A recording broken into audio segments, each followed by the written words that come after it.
Hi, my name is Kamiya Kaoru, and I'm going to take you through the history of women in Japan after 1603. In 1603, the Tokugawa brought to Japan changing images of women. Whereas previously, women enjoyed paired rulership, power, and responsibility, after 1603, much of that started to change. Instead, women were degraded by Confucianism and Buddhism, received different education from men, and were left out of important parts of history by later male writers. Well, I was reading Korniki yesterday, and he states in his article on the education of Japanese women that Japanese fiction written by women, such as the Genji Monogatari and the Ise Monogatari, were deemed unsuitable reading material for young women by male scholars of the Confucian tradition. Therefore, women began to be educated in Confucian writings, like the classics of filial piety, which encouraged the 5 relationships, where the only time women are even mentioned is as a wife subservient to her husband. Can you believe it? Whereas previously, women of high samurai class, or lady samurai, lived with their own economic, social, and political power. Under Confucian beliefs, they now lived in a male-dominated culture, confined to life cycles of motherhood.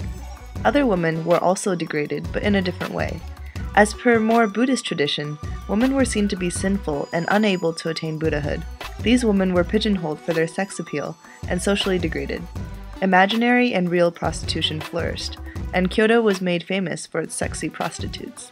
It seems that by this time, women could only be either a mother or a prostitute, 2 polar extremes. Now I want to take you into my world, the world of Rurouni Kenshin. Let's look at how these 2 roles for women developed, and were appropriated into anime made today. As for my own character, I started off as a spunky girl, the daughter of a samurai, who owned her own dojo. But as time went on, I became more dependent upon the main male character, and also became more motherly, in order to fit the Confucian stereotype. In a sense, I represented the downfall of the independent lady samurai. My main rival is a foxy woman, Megumi Takani, who falls under the Buddhist stereotype of the seductive woman or prostitute.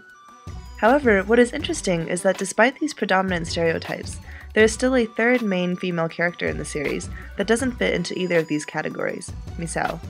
Misao is an orphan child who never ends up settling down, and represents perhaps the need for Japan to branch out from the mother-prostitute binary and explore other areas for women and the power that they possess. Misao herself is a ninja and a physically and mentally strong female character with a mission of her own.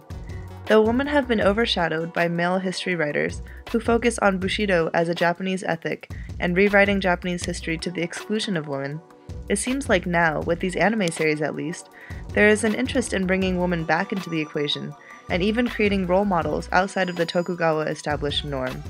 Perhaps this new rewriting of the past will even inspire the next generation of what can be called lady samurai.